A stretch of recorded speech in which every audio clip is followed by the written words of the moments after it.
Hello? Ooh, can you hear me okay? Is that a good sound level? Okay. Thank you for being here this morning to learn about Heifer International. My name is Ruth Barrett. You might have seen me. I'm a member of the Church of the Brethren, and I'm out here every once in a while during the Zoom link to church service there. So every once in a while I'm around. Surita Sandosham is a dear friend of mine and the CEO and president of Heifer International. I first met Surita when we both worked at Amnesty International almost 40 years ago. And since it's a small world of human rights people, and so our work lives and our friendship lives have intertwined a lot at the different places we've worked. Surita has worked with the Rockefeller Foundation, an organization called Sinirgas, which does global work on behalf of human beings. And from there to Heartland International. And now today she works at Heifer International. I want to say that Surita did an event last night where she spoke at the library, and it was great. And really no offense, Surita, but the best part of the talk was afterwards when we handed the mic out in the group and folks were able to talk about their own experience with Heifer or those of their family members or others. So think about your own experience with Heifer and those of your families, and please be prepared to share some of those when we're done. But for now, I will invite Surita to come up and share with you. Thank you, Ruth. Thank you all for, can you hear me? Lead it? Okay, keep it louder. Okay, and hold on, let me just adjust the mic closer to the mouth. Is that better? Okay. It has to do with putting it in my mouth and holding it. So if it's okay, I'll hold my ear so that you can hear me better. No, I think this is fine. So again, thank you, Ruth, for that wonderful introduction. And just a little something about me, because you're all wondering, where did you come from to now lead an organization that I know many of you know? So I'm originally from Singapore, a lawyer by training.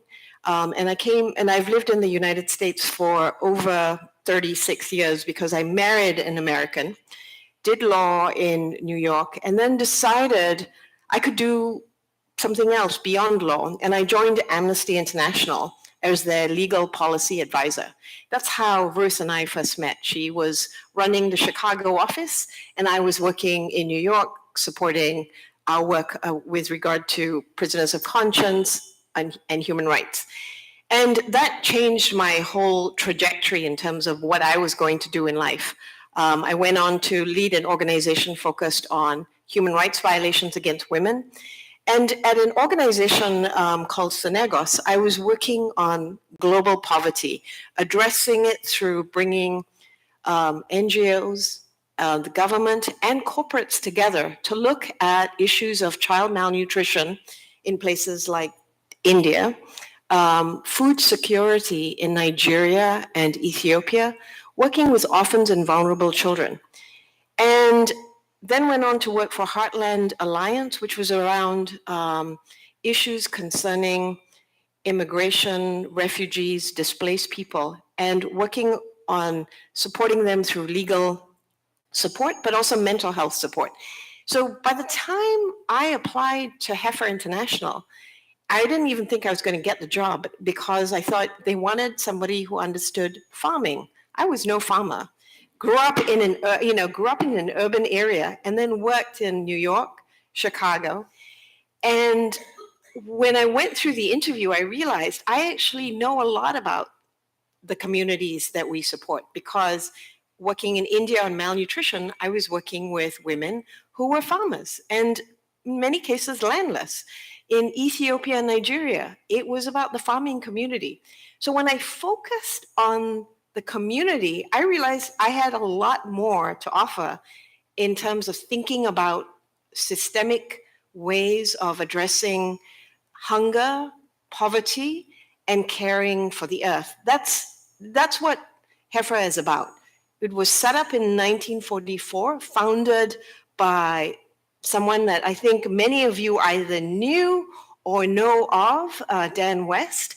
And the idea was, how do we address hunger and poverty in systemic ways?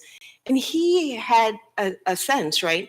Giving somebody a cup of milk wasn't enough. If you gave them the asset, they could not only take the asset and help their families, they could create a living income through that. And one of the values was not to just keep it to yourself, but actually share it with your community. So here I am in front of you all because I want to learn more about, I'm going to take this. I want to learn more about your relationship with Heifer International. And I want to tell you what I know in the almost 1 year I've been on the job. Yeah. So I joined in October 1st, and I moved from Chicago to Little Rock. I've never lived in the South, but I wanted to live in an area where I could understand what many of our staff are doing for us around the world. We also have a ranch that's 1,200 acres in Perryville. And on that ranch, we used to keep all of the cattle and the animals before they then got transported to other countries. So being there, made me understand more deeply the kind of work. So that's the beginning, right? Then I started to travel. We are in 19 countries around the world, working with smallholder farmer families. We are in 3 regions, the Americas, Africa, and Asia, sorry. And so my first trip was to Nepal. We've been there for 30 years. And I got to meet the smallholder farmer women, because this is who we work with. We work with women who are pretty much the primary householders, because many of their husbands have to leave Nepal, which is so poor, and go to other countries. And so they're left to take care of their families. And we support them through the value chains that they care about. And that could be livestock, that could be crops, that could be a mixture of both. And we help them also create products to the market. The way we do that in Nepal, because the women are so poor, we bring them together and create self-help groups. They're essentially savings and loans that they build up themselves, and it builds up their resilience to buy the products that they need to earn a living, but also to help each other when horrible things happen or tragic things happen. Someone's, father has died or something tragic has happened. You need to pay for funeral expenses. The collective, the comes together to support each other.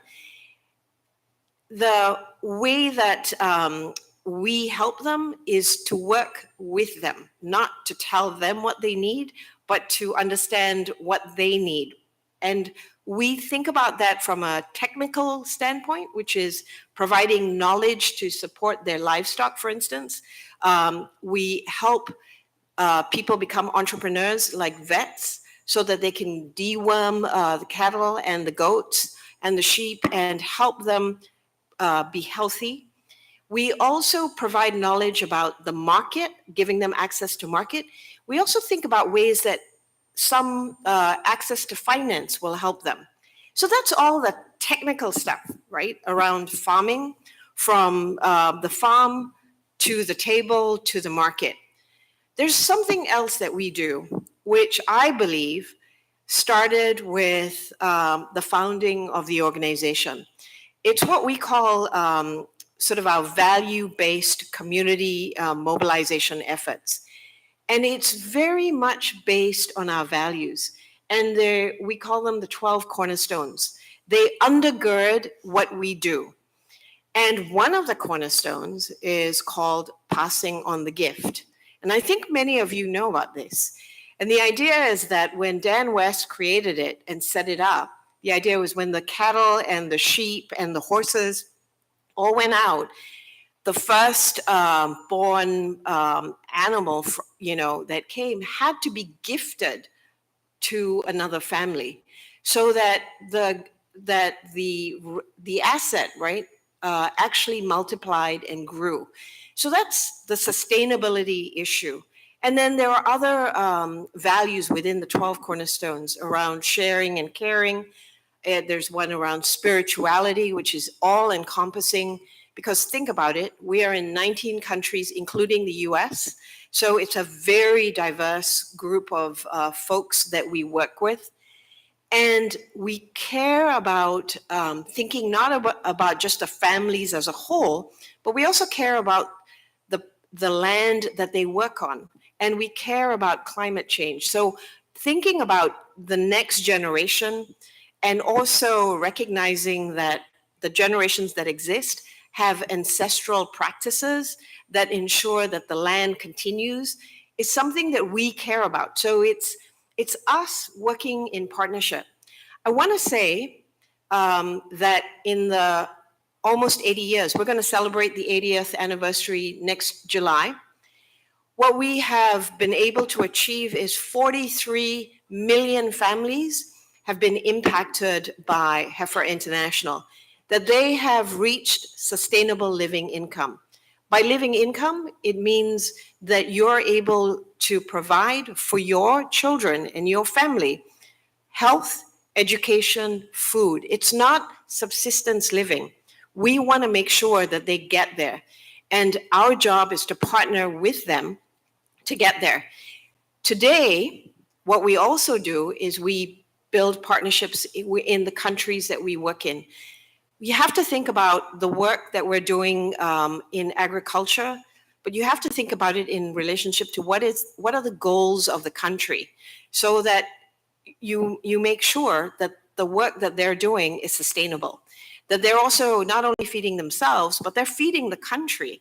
And I was impressed going to Ecuador, going to India, going to Rwanda, going to Mexico, that during COVID, the people that were providing food to the urban areas in these countries were our smallholder farmer families.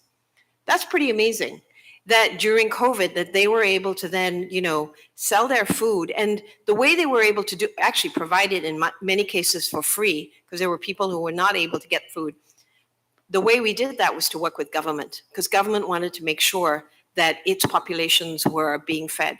And it was really very awe-inspiring to hear that they were not, hunkering down, but actually doing the work that was necessary to save lives.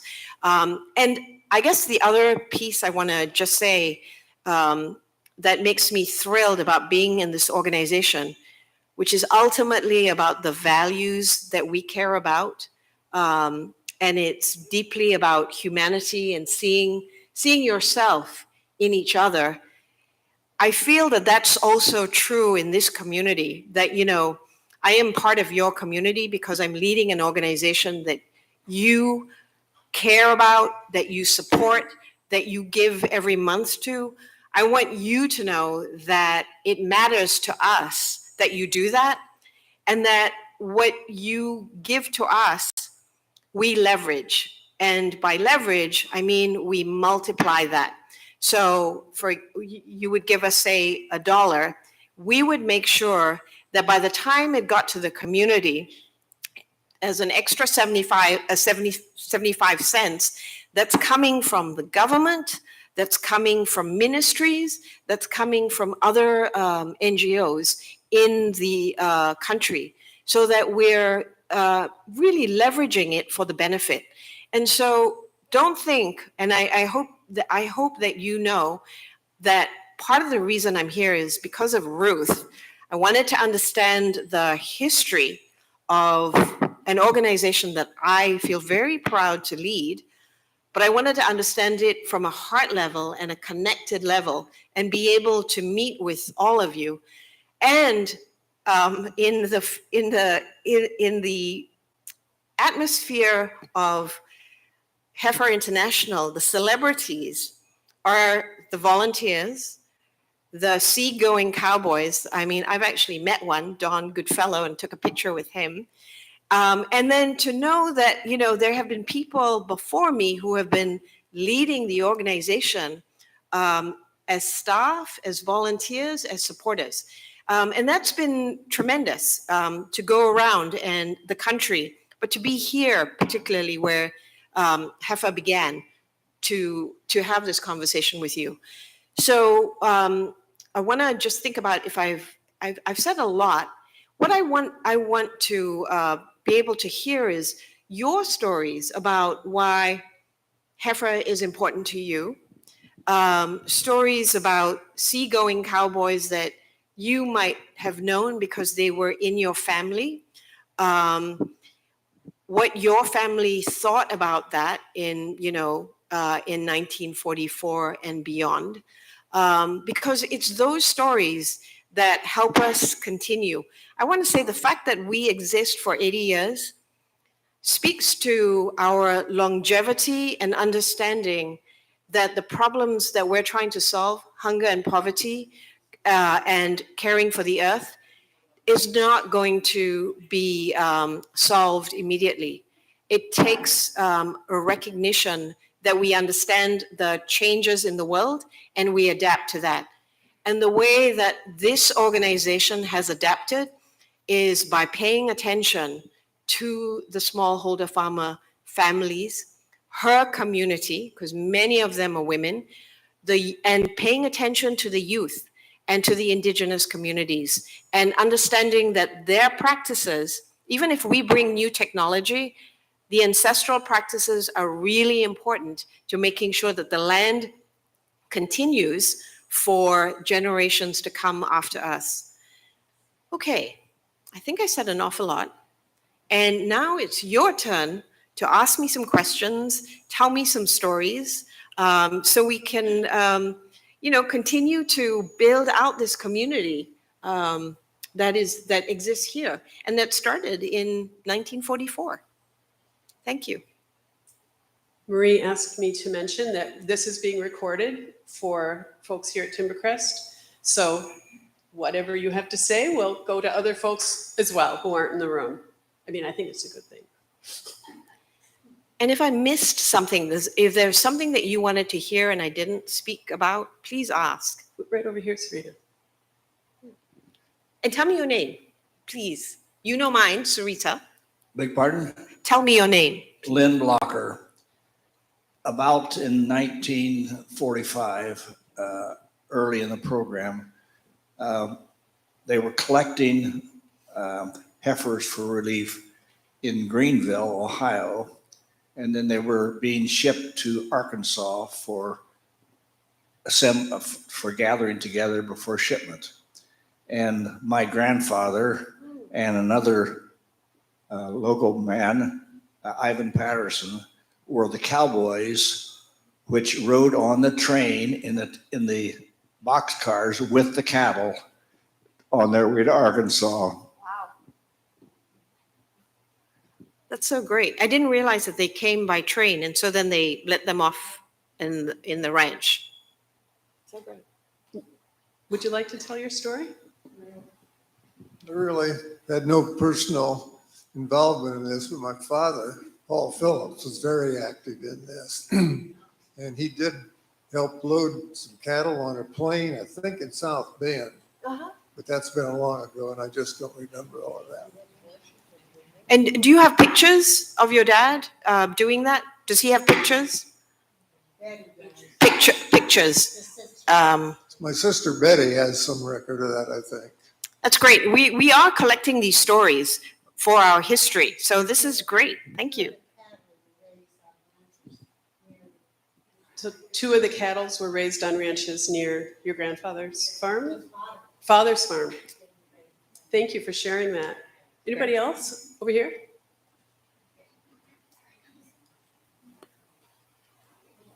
Sorry. Right here? Dennis Metzger is my name. I've been designated among the Metzgers to speak a bit. How many Metzgers are there in the audience? Oh, look at that. So Thurl Metzger, the first staff person for Heifer, was my father's older brother. So I can't answer a question about when I first heard of Heifer Project. It was just a thing, and it was always there in our lives. Uncle Thurl was off flying around the world half the time, it seemed. I remember 2 cattle roundups. One at a barn on 114 West here on the north side of the road. The main thing I remember about it is the barn was so clean that I thought this guy must not be raising cattle anymore. Those animals were going overseas. Yes. And there was another one at the sale barn up by the Styrian of animals that were going down to Prentice, Mississippi.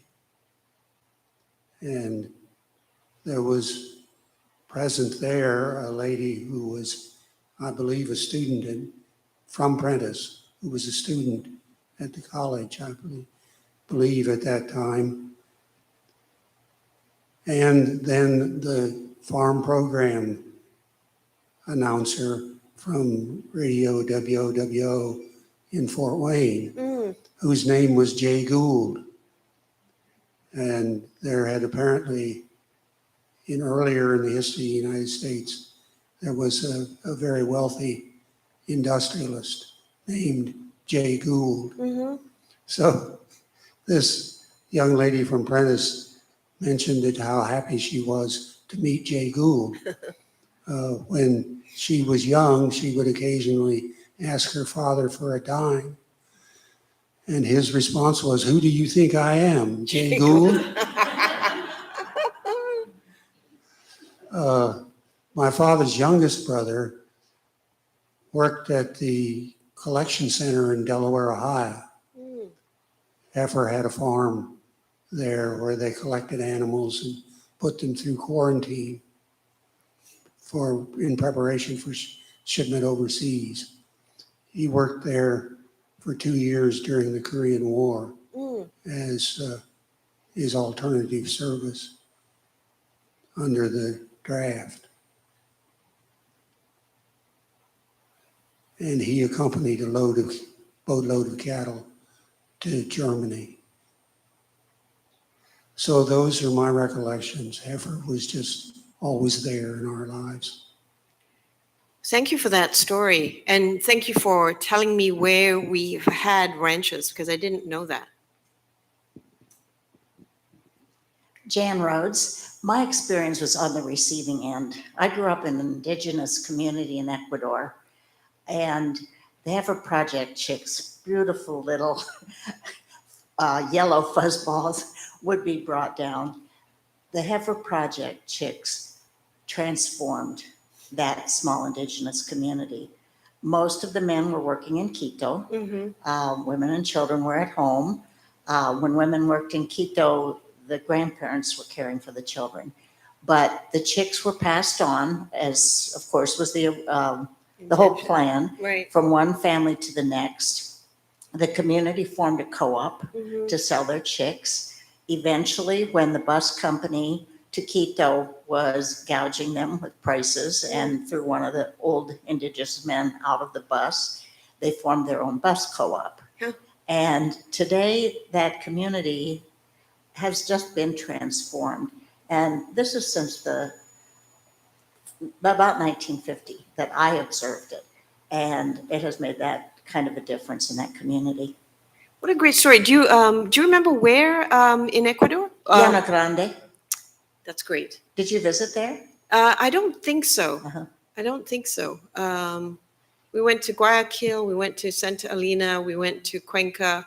We did go to Quito, but we didn't. And it's interesting because Ecuador is one of our oldest programs, and we have an amazing country director, Rosa Rodriguez, and the trust that the staff in Ecuador have with the community is so palpable and authentic.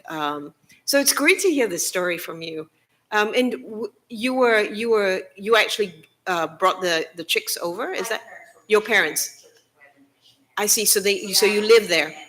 Ah, okay. Terrific. What a great story. Sorry. My name is Joan Foz.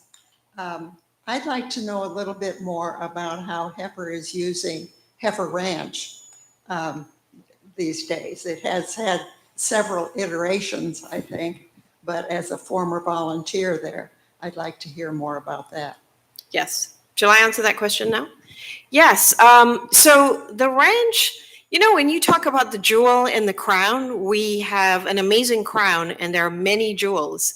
And often we think about the jewels because we are an INGO that was created here in the US. We think our jewels are out in all of the other countries that we are focused on. But actually, it's those jewels and the jewel in the crown for the US is Heifer Ranch. And it has, as you say, gone through several iterations. And I too have been learning about it because they had that global village and so many, because I've moved to Little Rock, you hear about, people talking about how they went to the village, how they learned things about other countries, and how important that was. And then we conducted study tours. And over the years, we have changed. And what we are focusing now is creating a demonstration area around regenerative agriculture. So we have livestock, and we move the livestock around to make sure that it's naturally fertilized. And we're testing to see, right, that this land continues to grow. And we are focused right now on creating a strategy that will be useful not only globally as a center of learning for all of our countries to bring technical knowledge, but also to think about how we support marginalized farming communities here in the US, and particularly in the South. So we are working on that. And we've also created a processing unit to support vulnerable communities. And, we're processing chickens and hogs and cattle, and they're on the land. So we are thinking about how to utilize volunteers in the future. What we want to do is thank the volunteers for all the years that they have continued to support us. I will say that volunteers are also our extension to other supporters, right? Like this, in this group. And it's really important when you have a volunteer who understands the work, and we're very grateful for that. But we also don't want to take volunteers for granted. And so we are looking at creating a strategy that makes sense for Heifer International in the 21st century, and having a US focused program will make us, I think, more viable. It won't look as if we in the US know it all, but it will look as if we are partnering with all of our countries to learn globally how to end hunger and poverty, and to think about climate change and how to adapt for that. And so that's what we're doing right now. And it's a great time. It's one of transition. In my view, it's also one of transforming the organization to be sustainably locally led. And that sustainable issue is something that is deeply ingrained in this organization, starting with, its founding in 1944 and the way Dan West thought about it. I was reading his objectives for over the 10 years, and maybe your uncle was part of creating those 10 objectives. And one was, when we set up an office in another country, we must make sure that the people that run it are from that country, because they have to be local, they have to understand the context. We can't possibly know, I certainly don't know that. And I'm very grateful that, I'm able to be a partner and a colleague with over 800 people around the world working to end hunger and poverty and care for the earth. And I guess I want to just say one other thing before we hear more stories, which is your support. Lois was telling me that she's been supporting Heifer for years. That support is so important to us, because you may think, oh, I'm not giving that much, but we believe in how we work in the collective, right? We bring it all together. And that is huge. It multiplies, and it gives us the opportunity to then work with the farming communities to decide with them what are the key interventions besides building the trust, so that they can get to sustainable living income. Let me stop there. And I know Ruth has somebody who wants, and there's somebody here too. Please. I'm Tim Ritchie Martin. I was a pastor in the Church of the Brethren in Maryland before I retired. And in our church, there were a number of highly skilled tradespeople, carpenters. The word came out from our outdoor ministry center, Shepherd Spring, that a global village was being built there. And some of our folks went to help build the Heifer Global Village at Shepherd Spring in Sharpsburg, Maryland. Some of those folks are not global travelers at all.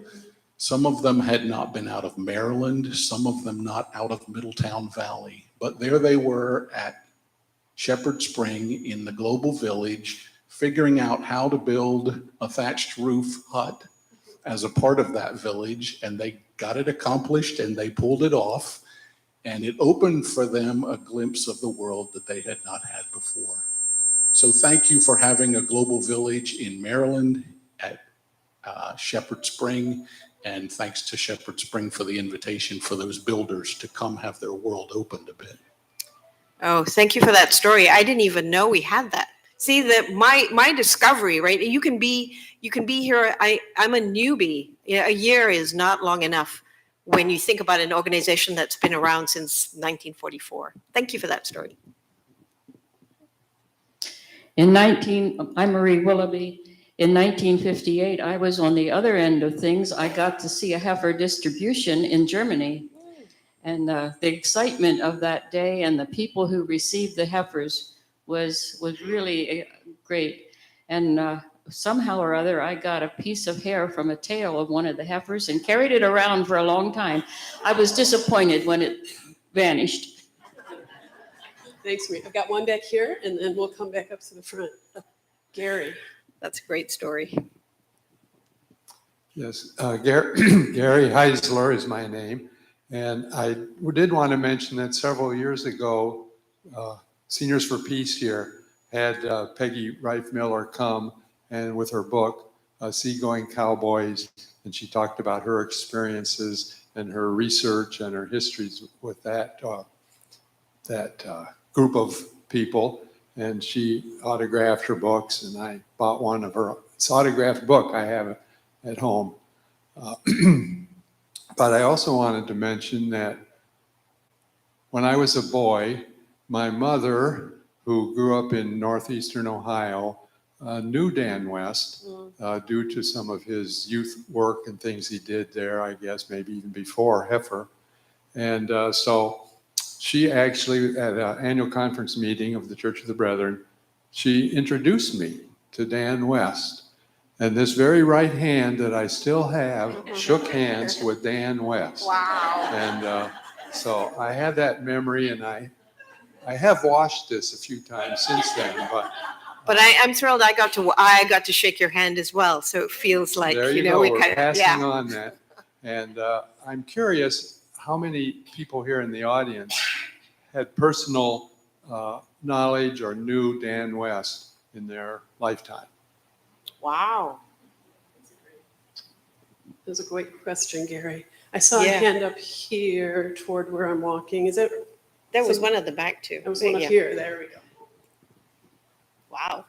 I'm Roger Eberly, and the piece that I would add, Dan West with his connections in the Church of the Brethren, where did they get a lot of these cows, the cows particular? And I was on a farm where we gave one of the animals there. In the various Church of the Brethren communities in northeastern Ohio, in Wayne County, there's a number of families in our congregation that the farmers gave cows, and I remember helping to load them on the truck to do that. So that's part of where on the farms where some of these animals came from. Sorry if I'm not going in the right order, but we'll get to everybody. My name is Tom Brown. I grew up on a farm just northwest of here, so I'm local. Knew the Metzgers well. Taught with Thurl's wife Ruth here in town, and just want to say that behind every great man is a great woman. Ruth was a fabulous person. Didn't know Thurl as well, but she was a wonderful lady, a lot of fun to be with, and my memory's not quite what it used to be. From maybe somebody here, maybe Dennis or some of the other Metzgers could tell us just where the local offices were, how long were they here, and maybe when they moved. I remember we had a party for Ruth when she left, but I just can't remember when it was. So Dennis or somebody could refresh my memory. I would appreciate that. It was great to know about Ruth as well. I've seen a picture of her because Peggy Reef Miller has been collecting all of these stories. So it's great. Did you have an answer to that one? And there was somebody at the back. I'm not certain I remember quite as much as some people think I do.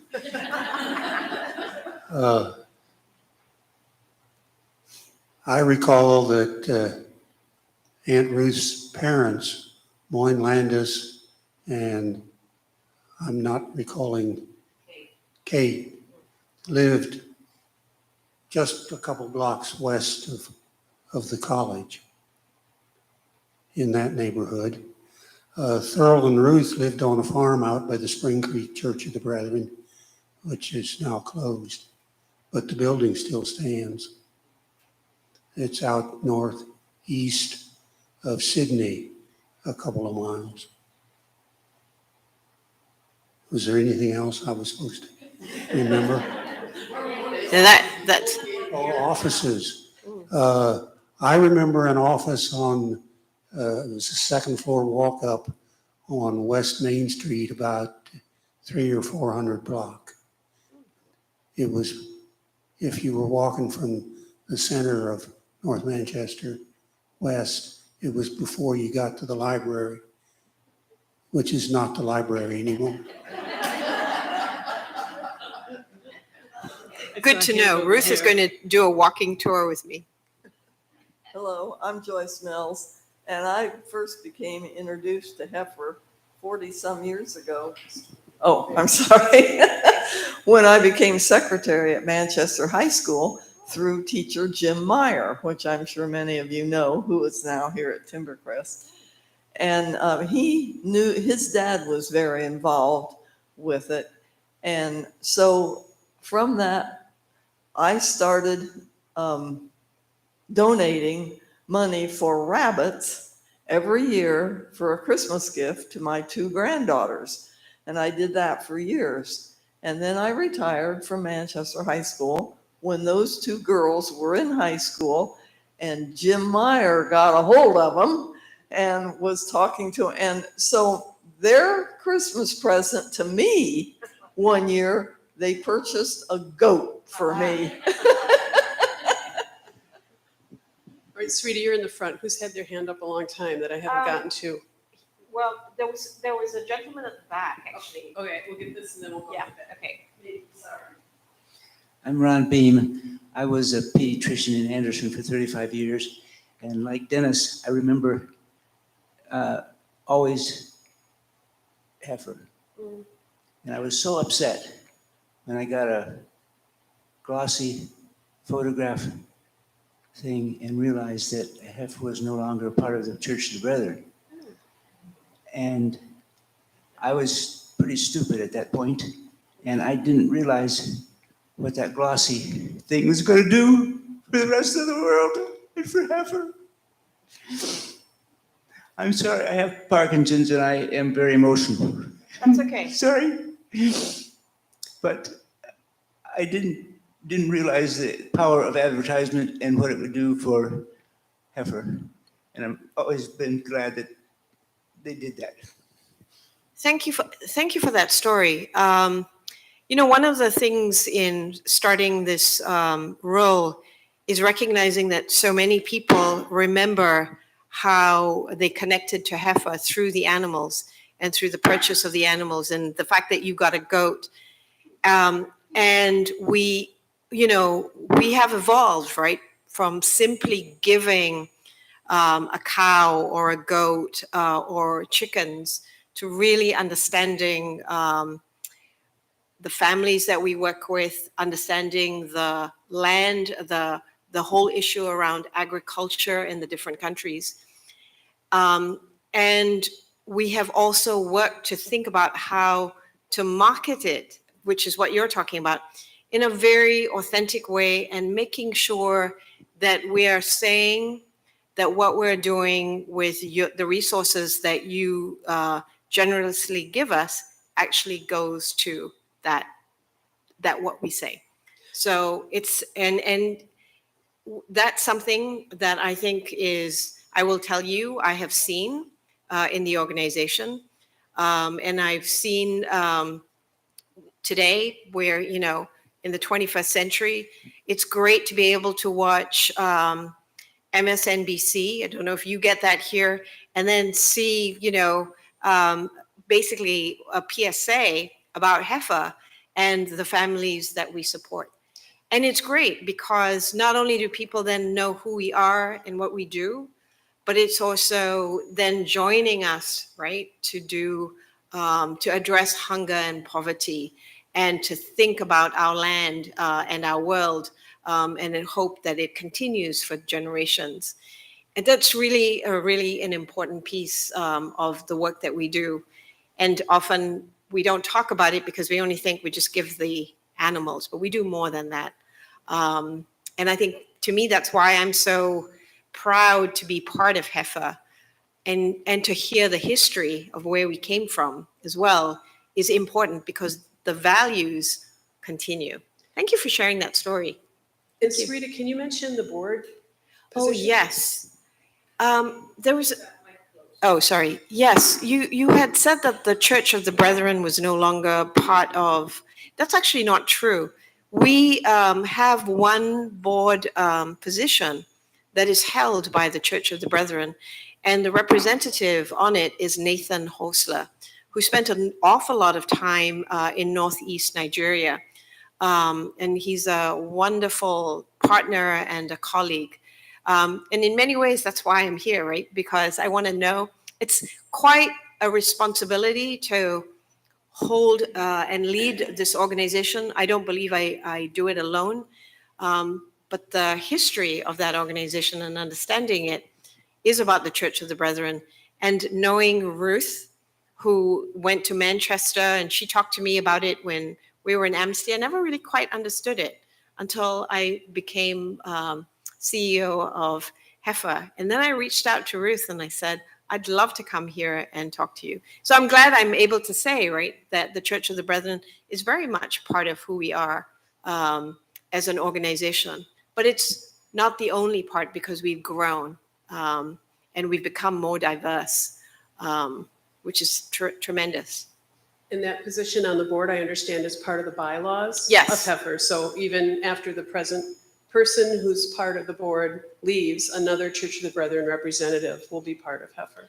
Yes, and the person before, who actually was a guy called Jay Whitmire, who I've not met, but he's written, he's compiled the writings of Dan West called The Hoosier Prophet, which I have been reading. And it's a great piece about his writings to his wife, his musings about, you know, how Heifer Project International got created. So it's really great to read it and then to hear from you all what, you know, was accomplished in that time. Was there somebody? Yeah, right at the back, the gentleman in the back. I'm sorry, am I Somebody, blind? somebody put up their hands up there, no? How about here? Oh, okay. I'm Mary Eby, and I think what Ron was referring to may have been Heifer Project, which started under the Church of the Brethren. And I too wondered about things when it went on its own. It just seemed like it was part of the Church of the Brethren because of how it started. But still, Dan West knew a lot of people, and there were people from other churches that got involved in raising cows and things too. And I was at the 75th anniversary at Camp Mac, and two of Dan West's children, Jan and Steve, were there. And they said that even some Lutherans claimed starting Heifer Project. The Methodists too, I'm told. And Dan didn't care who claimed the start of it. He was just glad to have all the support. And I think that's what has really helped it grow. And Heifer Project would not be what it is. Heifer Project, Heifer International would not be what it is today if it had stayed under the umbrella of the Church of the Brethren. That it was a very positive thing to make the move. I also want to add that my father, Bob Eby, was one of the seagoing cowboys. He was serving his first pastorate at the Woodland Church in Michigan, which is now part of the Woodgrove Church. And he said something to the chair of the ministerial commission that he would like to do it, to be a seagoing cowboy. And the chair had already been on a trip. And he said, if you want to do it, we'll make it happen. Oh, wow. And the church was fully behind him going. There was a maritime strike going on, and they thought the maritime strike was going to get settled. So he was notified to leave, and he got ready and left on 24 hours notice. Wow. Got to Baltimore, and the strike wasn't settled for several weeks. When he finally left on the ship, they had a collision before they got out of harbor Oh, wow. with a gasoline or oil tanker. So they had to come back to have repairs. He missed his 6th Sunday before he got really started on the trip. He was gone 3 months on a 6-week leave of absence. Wow. And I did know Dan West. I was on the regional youth cabinet, and Dan West was one of our advisors, and I got to spend a weekend in his home with him and Lucy and the rest of the cabinet. Oh, that is they're great stories. And thank you for clarifying, you know, the separation from the Church of the Brethren, because that is, I gather, the history. And if when I read his writings, he was very much about, we're not going to do this alone. Anybody that cares, shares the same values, we're going to include them. And one of the objectives is working in partnerships with other INGOs, with the UN, with anybody who is interested in addressing hunger, poverty, and cares about the earth. And that's what we're doing. So it's amazing to hear that. Thank you. I'm Dean Beery. This is another Dan West story. When I was in BVS training, Dan came and helped with the training. And he took me aside at one point. I think he knew I was kind of shy. And he said, I want you to go to dinner next time with everybody's there. And he said, stand up in the middle and just shout out, attention, attention.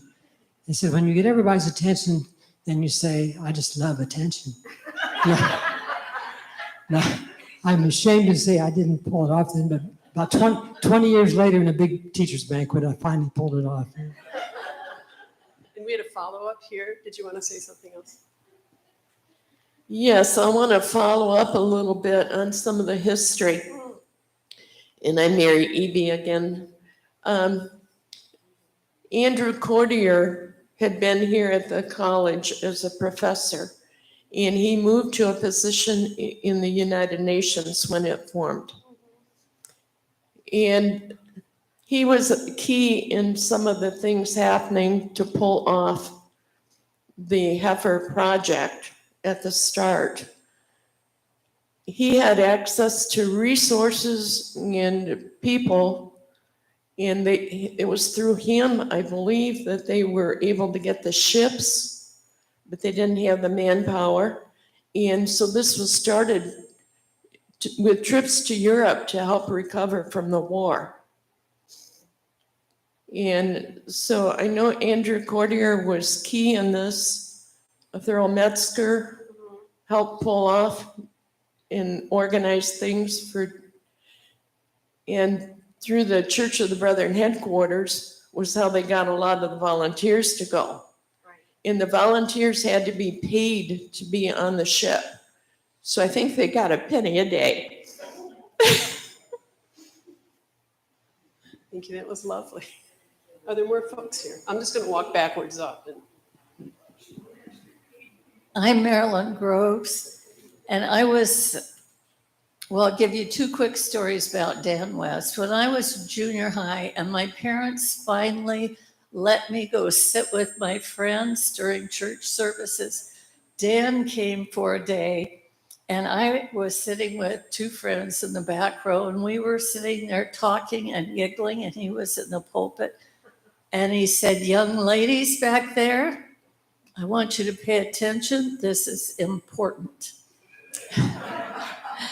And then that would have been in the early 60s, I suppose. In the early 70s, I was a young nurse at Goshen Hospital, and Dan was in his last days, and I helped in intensive care where he was. The poor guy had shingles, and he just didn't even seem to notice them. He was still evangelizing.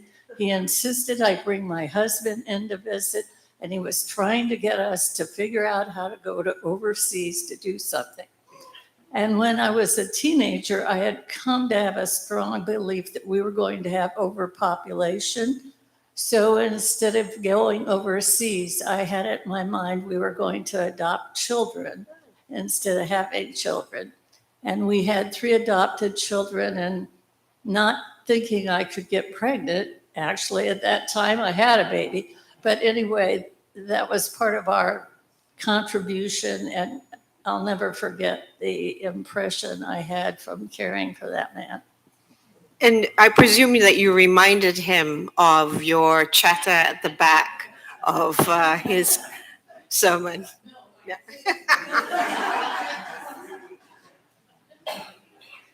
There were others who said that they knew. Okay.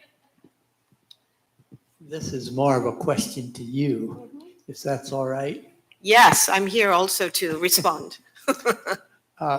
All of these good things with Heifer, and as it expands, and we want that, but there are big temptations also for organizations that sometimes they get top heavy and you get to be paying more for the organization than that. And there's numbers of things that I see you already have in place. There's ongoing brethren, there's the values and all that.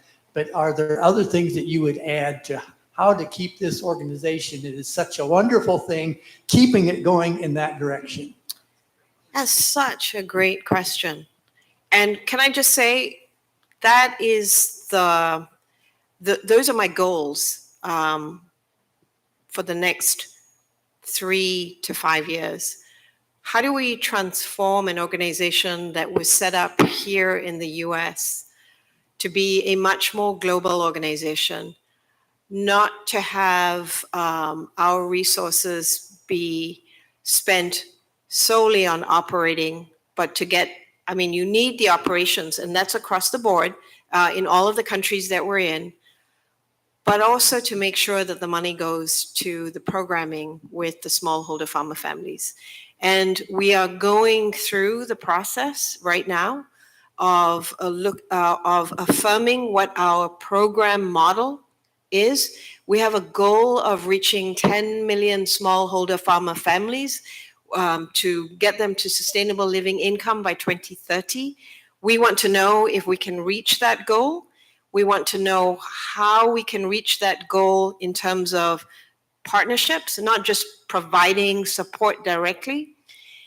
And once that gets confirmed across the board by our staff, we then want to make sure we have a business model that can support that. And that business model is raising funds, not only from individuals such as yourself, but also institutional donors like governments, like the US government, other governments who are focused on ending poverty and hunger. And then the next piece is looking at the operating model. That operating model will then ensure we are getting rid of any duplications and are making sure that we're strategic in the way that we're operating. So we're looking at that right now. And I'm going to tell you that it's very hard to do this at a time when we say we want to be locally led, because people don't quite understand what it means. And I think it's important to provide the space to talk about it, to be clear so that we're hearing from different perspectives, and then to move forward. I am an optimist, and I'm also persistent. And I know I'm not the only one in the organization that believes this, so this is helpful. And I want to say our board is also very clear that this is the way that we want to move forward. And we want to be an organization that uses its resources with integrity and is authentic and tells you how, your money has actually gone further and what it has allowed us to do and how it has allowed us to adapt with smallholder farmer families. I hope I've answered that question.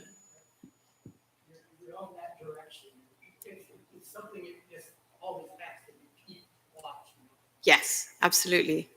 We can't take things for granted. And the world is changing. We live in this very vulnerable, uncertain, complex world. And we need leadership that's like that. And we're thinking about systemic leaders. We're thinking about people who care about the communities that they work with and are connecting at both a head and a heart level, and also doing the work together with communities.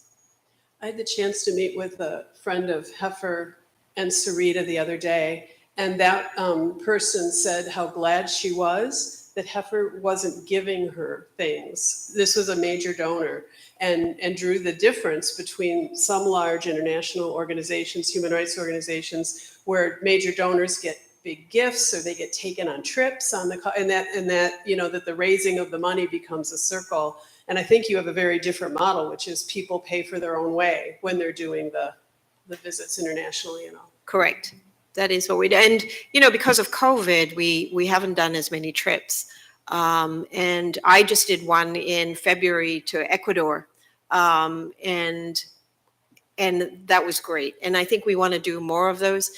I will say about the ranch, we want to create, and we've already started, to use the ranch so that supporters can also come in and learn more about what we're doing on the ranch and meet other philanthropists and supporters and have a conversation about the work, hear from our staff directly. And it's quite exciting if we can do more of that.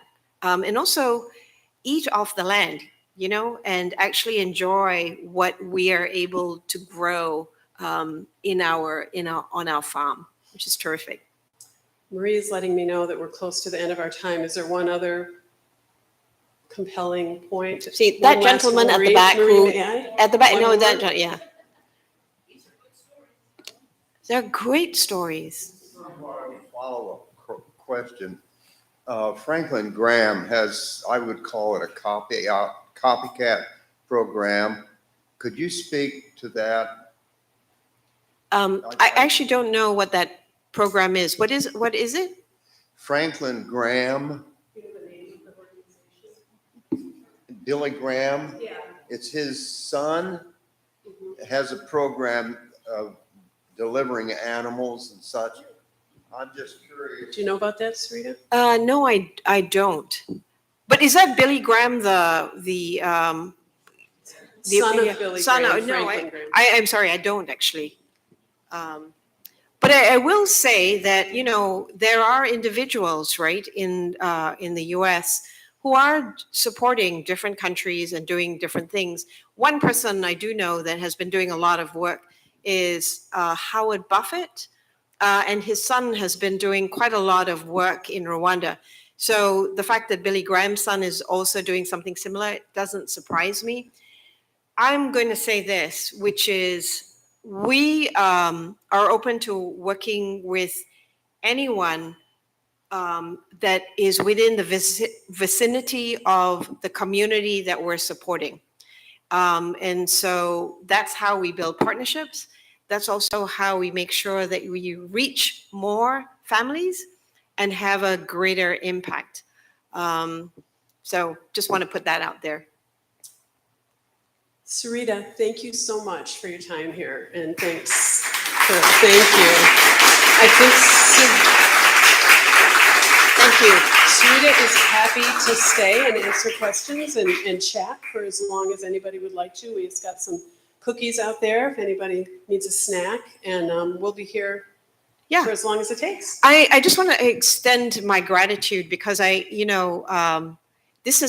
has been for me part of my learning journey. And I don't know if you thought that you were going to come in and teach me some things I didn't know, but that was my intention. And I hope that I'm very grateful for that in all the stories that you told me. Thank you so much. And I'll hang out and we can chat more.